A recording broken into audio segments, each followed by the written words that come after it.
이제 92 문답부터 113 문답이 이제 십계명에 관련된 것입니다. 우리 한번 십계명에 대해서 한번 살펴볼게요. 자, 우리 92 문답, 하나님의 율법이 무엇입니까? 네, 우리 한번 우리 영광인생님이 한번 답을 해줄래요? 하나님께서는 다음과 같이 말씀하셨습니다. 나는 너를 애굽 땅 종되었던 집에서 인도하여 낸 너의 하나님 여호와로라. 제1계명 너는 나 외에는 다른 신들을 내게 있게 말지니라. 제2계명 너를 위하여 새긴 우상을 만들지 말고 또 위로 하늘에 있는 것이나 아래로 땅에 있는 것이나 땅 아래 물속에 있는 것의 아무 형상이든지 만들지 말며 그것들에게 절하지 말며 그것들을 섬기지 말라. 나 여호와 너의 하나님은 질투하는 하나님인즉 나를 미워하는 자의 죄를 갚되 아비로부터 아들에게로 3, 4대까지 이르게 하거니와 나를 사랑하고 내 계명을 지키는 자에게는 천대까지 은혜를 베푸느니라. 제3계명 너는 너의 하나님 여호와의 이름을 망령되이 일컫지 말라. 나 여호와는 나의 이름을 망령되이 일컫는 자를 죄 없다 하지 아니하리라. 제4계명 안식일을 기억하여 거룩히 지키라. 엿새 동안은 힘써 내 모든 일을 행할 것이나 제7일은 너의 하나님 여호와의 안식일인즉 너나 내 아들이나 내 딸이나 내 남종이나 내 여종이나 내 육축이나 내 문 안에 유하는 객이라도 아무 일도 하지 말라. 이는 엿새 동안에 나 여호와가 하늘과 땅과 바다와 그 가운데 모든 것을 만들고 제7일에 쉬었음이라. 그러므로 나 여호와가 안식일을 복되게 하여 그 날을 거룩하게 하였느니라. 제5계명 내 부모를 공경하라. 그리하면 너의 하나님 나 여호와가 내게 준 땅에서 내 생명이 길리라. 제6계명 살인하지 말지니라. 제7계명 간음하지 말지니라. 제8계명 도둑질하지 말지니라. 제9계명 내 이웃에 대하여 거짓 증거하지 말지니라. 제10계명 내 이웃의 집을 탐내지 말지니라. 내 이웃의 아내나 그의 남종이나 그의 여종이나 그의 소나 그의 낙이나 물은 내 이웃의 소유를 탐내지 말지니라. 아멘. 아멘.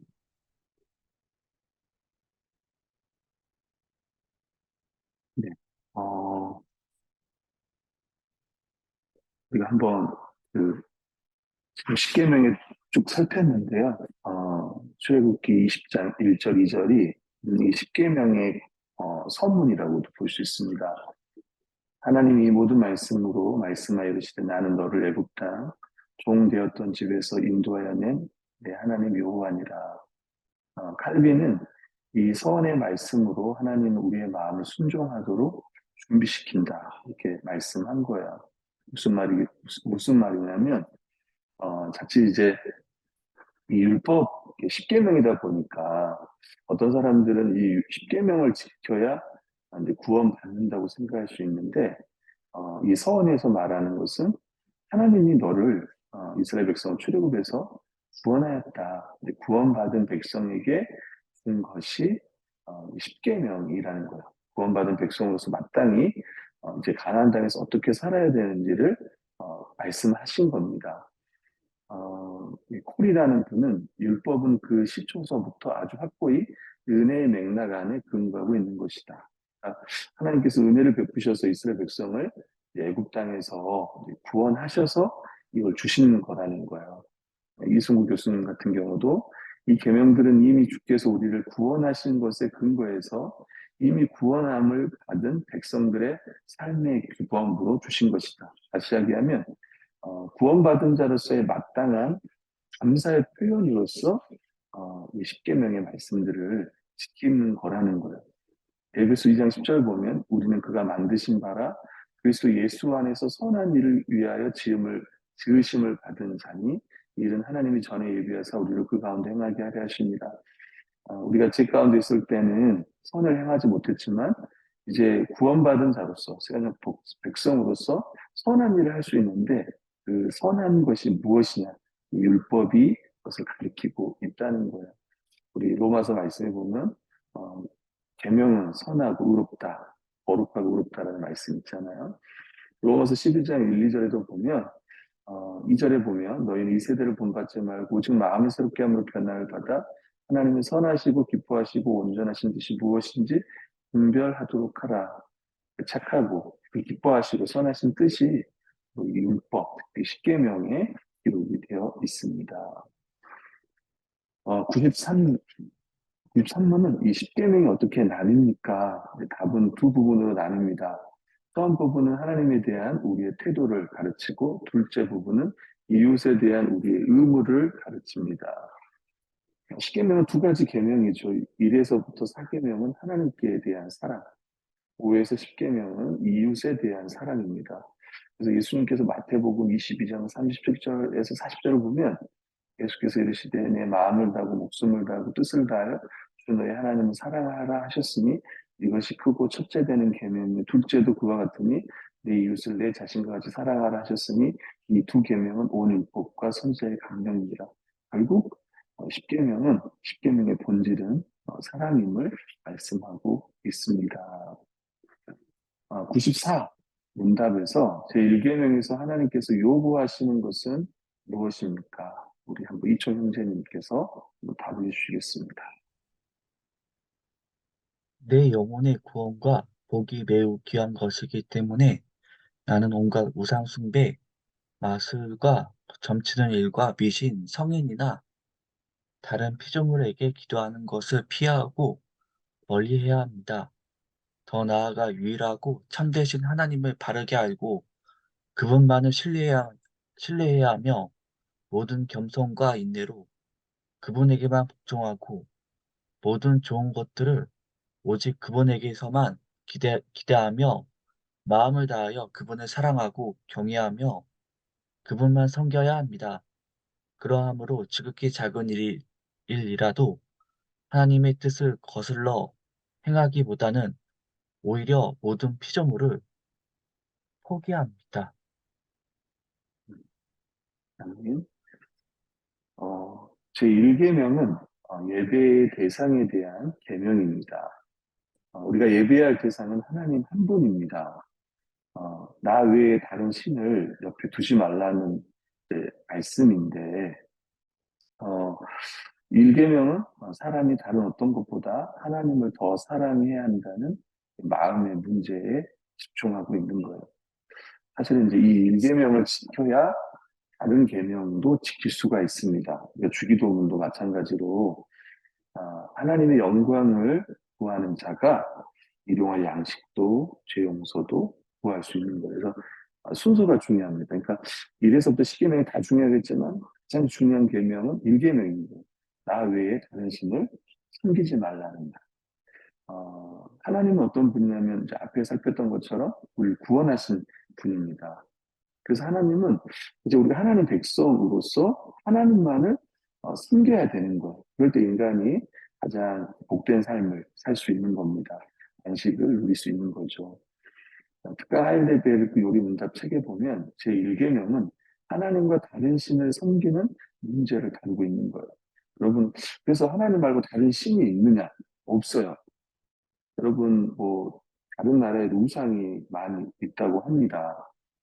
일본에는 참 많은 신이 있습니다. 태양신을 섬기는 일본, 그중에 이제 우찌무라 간조라는 분이 계시는데, 이분이 이제 기독교로 회심한 이야기를 들어보면, 이제 자기 나라에는 참 많은 신들이 있는데, 기독교에는 한 분 하나님을 섬기는 거예요. 삼위일체 한 분.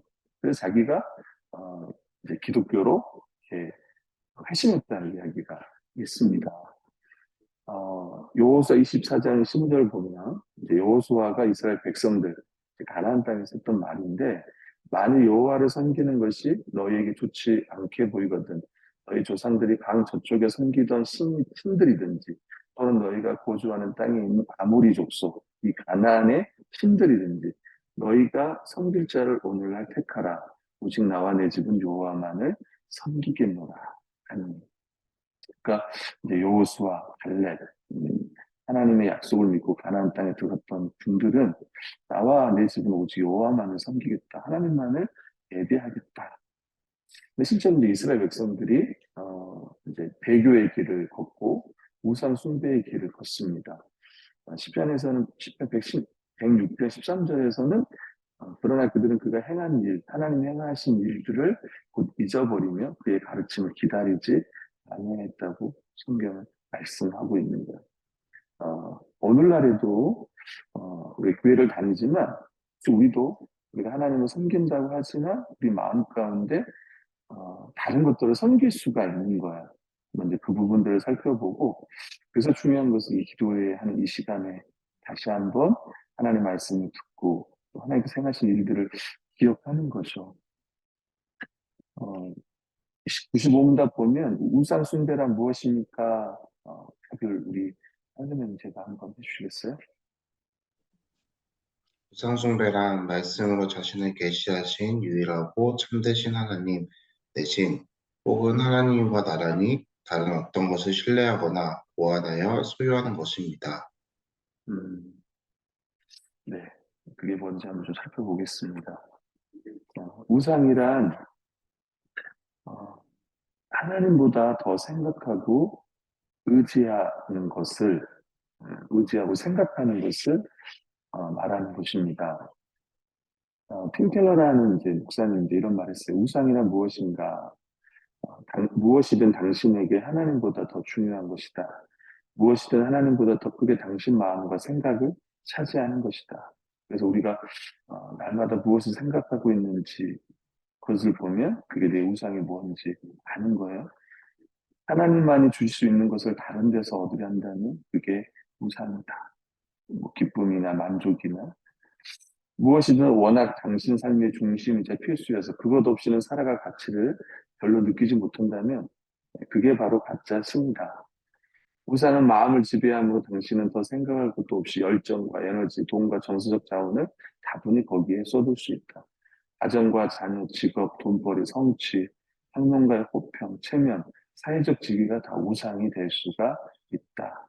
로맨틱한 이성관계, 업계 인정, 안전하고 편안한 환경, 외모나 두뇌, 정치나 대의 명분, 도덕과 가치관, 심지어 기독교 사회에서 성공하는 것도 다 우상이 될 수 있다. 타인의 삶을 고치는 데 인생의 의미를 거는 것은 흔히 상호 우정이라고 부르지만 사실은 그것도 우상 숭배다.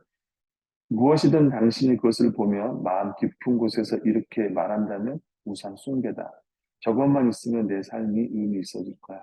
나도 가치 있는 사람이 될 거야. 내가 중요해지고 안정감이 될 거야.